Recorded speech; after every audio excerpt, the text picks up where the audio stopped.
When diversity is portrayed, it's often shown as a mixture of people of different ages, abilities, gender, or with other visible differences. But look at this. Sam and Chloe have been friends for years. They lived in the same street, went to the same school, liked the same boy bands, and have a lot in common. But they were born in different countries. Geraldine went to the same private school as her mother and then on to one of the most prestigious universities. There are some things that all three have in common, and other areas where they're all very different. The point is, when we talk about diversity, we're talking about all of us and all the ways we're different. It can include things like the type of education we had, where we were born and grew up, our family background, our physical and mental abilities, and also our values, attitudes, and beliefs.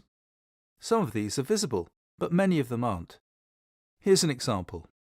Pete's great at problem solving, analytical thinking, and staying focused on tasks. He can assimilate and retain lots of detailed information.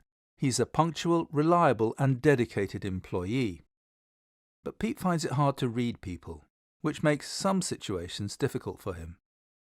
Some see him as being aloof and unfriendly, but that's not fair or true. He'd like to be more involved, but he often feels anxious and unsure of himself. Pete's difference is sometimes described as a thinking style or being neurodivergent, and in the past this was often seen as an impairment. But now people are beginning to see beyond the difference